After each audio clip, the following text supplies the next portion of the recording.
Hi guys, and welcome back to Tarot Page Philippines. Sa video na ito, gagawin po natin ang weekly horoscope for September 4 to 10 sa mga kaibigan natin na may Sun, Moon, at Rising ng Virgo. So kung bago po kayo sa channel, please click the subscribe button, the notification, and pa-like na rin po ng video natin. At gusto ko pong gamitin tong oras na to para humingi po ng paumanhin na ang tagal ko pong nawala. May mga kailangan akong personal na bagay na kailangan sikasuin. But we're back, and we're back for good. So, kung hindi nyo po alam yung Sun, Moon, and Rising nyo po, sa dulo po ng video, we have a link for that para maximize nyo po yung horoscope nyo po. Para saan nga ba yun, di ba? And naghanap kayo ng mga charms and crystals. Ito, mga suot ko po. Even yung spell works, which is like yung prosperity or banishing spell, message nyo po ako. Diretso sa Omkara Arts and Craft Facebook page. Yung link is nasa baba sa description. And remember, yung mga readings, as always, for guidance purposes, use your free will wisely.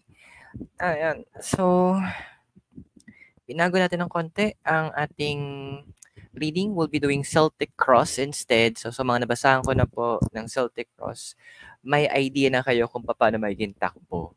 So, medyo ang gulo kasi dahil po sa by the way, nag-introduce to Mikay and also to Powers sa just few of the rescued cats na meron po ako. Kamustahan na nga ba, Virgo? So we have here is the King of Cups and number 45, time to go. Yun nga, parang si Elsa lang. Let it go. Andun yung mga, alam mo yun, sometimes, sabi nga nila sometimes anger can help you to do great things. Yung galit, minsan nakakatulong yun para may magawa ka magagandang bagay. Pero may expiration kasi to eh. So, andoon na, it's time that you let go of those pains in the past. Andun kasi na medyo kinakain ka na rin. Yung hatred, yung gap.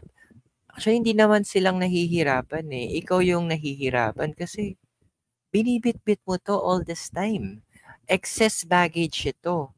Andoon na ikaw yung may responsibility to bring it with you. Ikaw yung may responsibility para ayusin tong mga to o alagaan tong mga to. So those negative emotions, para tong anay, kakainin ka from the inside. It's time to go. Time to go to a better situation, in a better place, and a better setup na mas maayos na sitwasyon para sa'yo. Pero ano nga ba pumipigil para magawa mo yun? By the way, we're using Crystal Struck Tarot, one of my favorite cards, and isa sa mga trusted deck ko po na Oracle, which is si Wisdom of the Oracle po. So what's keeping you? We have here is the King of Wands and number 34, a leg up.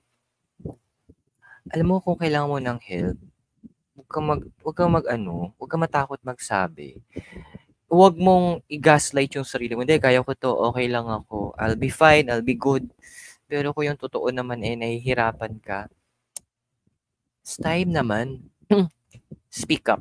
It's time na umamin ka na. Hindi ka naman judge ng mga tao eh. In-overthink mo lang yon na eto yung magiging perception nila sa'yo. Eto yung magiging tingin nila sa'yo. Bakit? Ginawa mo ba yun sa iba? Kasi kung ginawa mo, yeah, may possibility. Pero kung hindi malinis naman ang konsensya mo, hindi mo hinusgahan yung ibang tao sa isipan mo dahil sa nagpakita sila ng kanilang soft side o in-expose nila yung side nila na hirap sila, then there's no problem. Yun eh. With the leg up, andun kasi na you need to find people. May mga tao na maintindihan ka. Huwag mong sabihin na hindi ka maintindihan ng mga tao. Yung problem na nadanasan ng ibang tao yan in different ways, in different times. Hindi na siya bago. Sabi nga nung writer ng Ecclesiastes wala nang bago sa mundo. Everything is the same. Nagre-repeat lang siya. Parang fashion lang yan, di ba? Yung uso ngayon, yung uso dati, bumabalik lang siya, napapalitan, nag-i-improve lang ng konti, nagbibigay lang ng konting twist, but it's still the same fashion. Pag kinakatakot mo, ano bang hinahanap mo? We have here the Ace of Wands and number 38, to be fair. One of your crowning desires.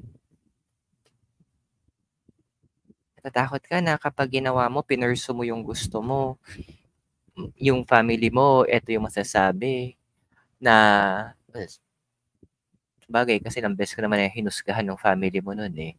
So what? Di ba? Bakit hindi mo ituloy? Eh, yun na pala yung tingin mo eh. Yung sabi ko sa sarili ko eh, people look at me as a black sheep. And then, go ahead. I'll be the black sheep. Pero sa bandang huli, if things get real, kapag may mga nangyaring hindi maganda, yung black sheep ang unang sumusugod. Yung black sheep ang unang lumalaban. Same thing with you. If people see you as a black sheep, it's okay. Walang problema. Kasi at the end of the day, kapag may mga hindi na maganda nangyari, sino ba ang hunang umaharap? Sino ba yung, pangit ang term natin, sino ba yung war freak na susugod?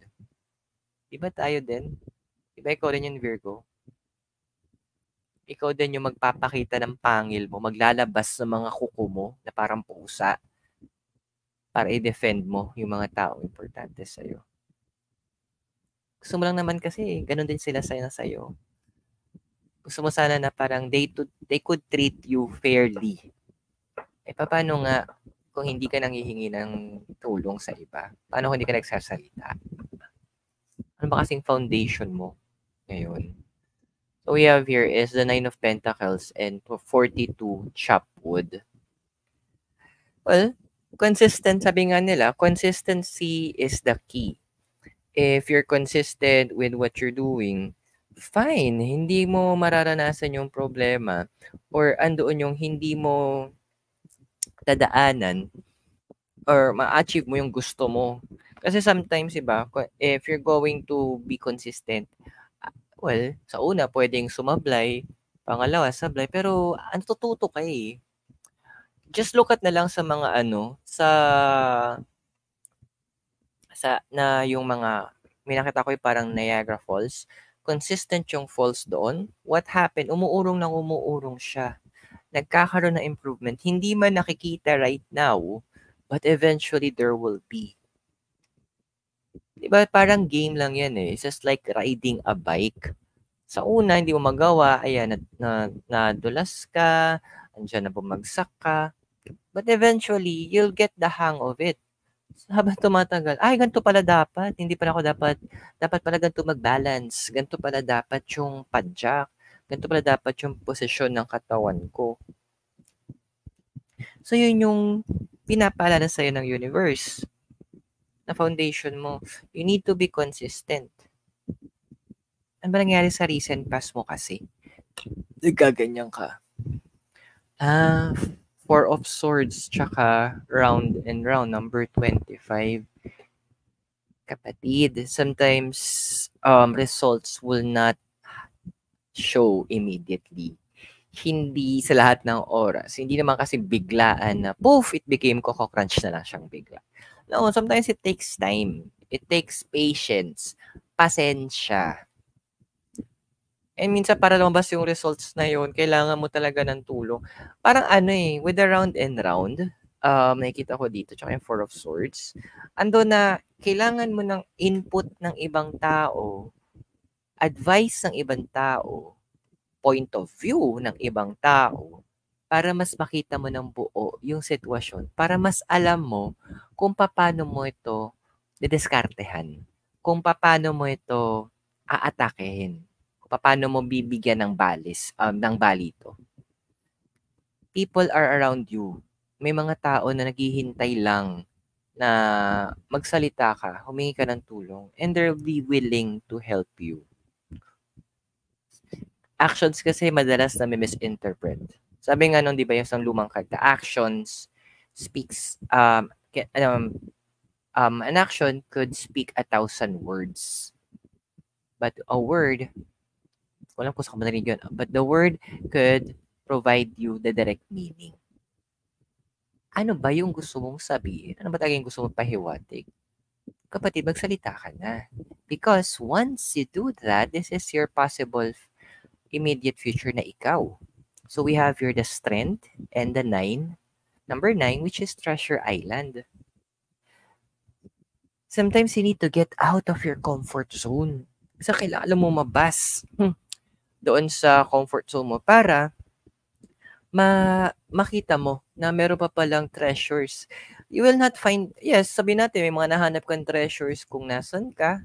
You find the comfort, you find peace, mahanap mo yung security dahil nandiyan ka sa lugar mo.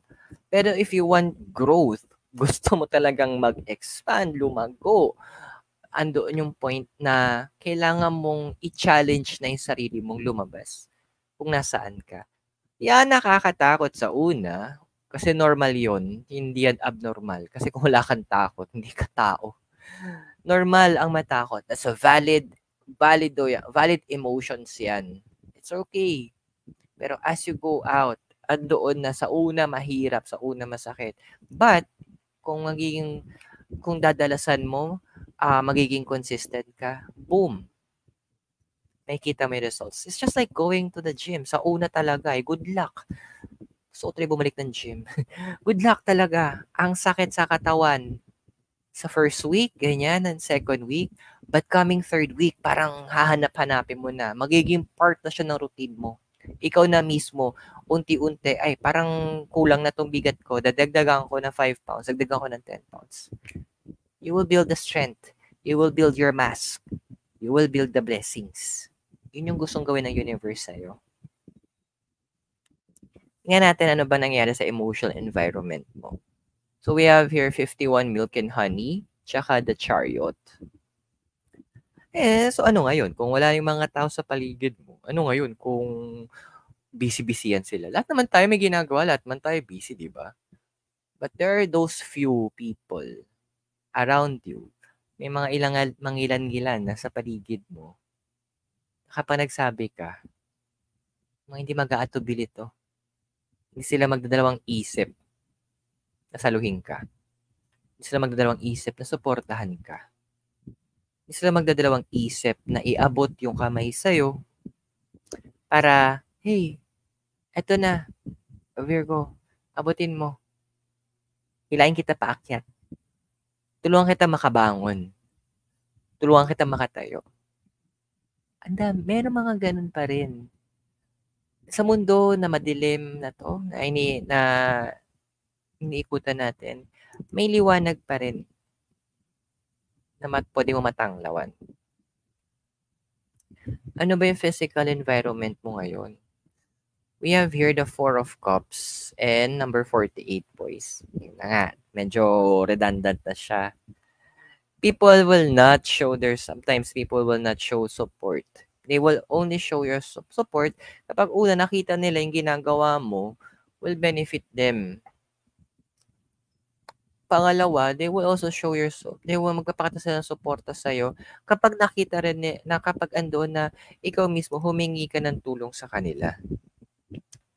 Kapatid, it's time na magsalita ka. It's time na ibulalas mo. Kasi some of you sa House of Virgo, may Sun, Moon at Rising. Merong iba sa inyo nakakaramdam na ng paninikip ng dibdib na parang may nakakaramdam ng pagkahapo. It's your emotions eh. Yung emotions mo na hindi na kayang na kayang kontrolin, kayang yakapin, kailangan i-contain ng physical mong pangatawan. Mahinang physical ng katawan natin kapag emosyon ang gumana. Di ba nga, may mga nangyayari na sobrang they made it a very positive emotion, gumagaling sa sakit. Pero yung mga tao na sobrang nagbababad sila doon sa mga negatibong emosyon, nag-self-pity, nakakaawa nyo sarili, galit, resentment, yan, kung ano man yung mga yan, sila yung parang nakikita mo, sobrang halata sa mukhang stress out sila. Kasi yung katawan, mahina siya para i-handle emotions natin. Pero ikaw kasi yung tinatawag natin the master of the ship. Ikaw yung captain ng soul mo. Ikaw yung may final say. Huwag mong sabihin na ito yung emotion ko kasi eh. Hindi. Yan yung emotion mo na pinayagan mo. Pwede mo siyang baguhin. You just need to make a decision. Kung hindi mo talaga kaya, dami pwede mong paghingian ng tulong. Kailangan mo lang magsalita and be consistent with it. Ano bang hopes and fears mo kasi? So we have here 52, mending, tsaka card of justice. Totoo, may mga tao talagang mahilig manggamit. Parang, alam mo yun, yung parang, yun yung pinakamahirap na bayaran eh, yung utang na loob. May mga taong ganun talaga. Kaya, be wise. Andoon na, gamitin mo yung knowledge mo, yung karunungan mo, tsaka yung kaalaman mo, sa mga nangyari dati. Tsaka niya naman ng universe para hingian mo ng sign. Humingi ka ng impression, maramdaman mo. Hinga mo ng kutob. Kung pwede mo pagkatiwalaan yung mga taong to.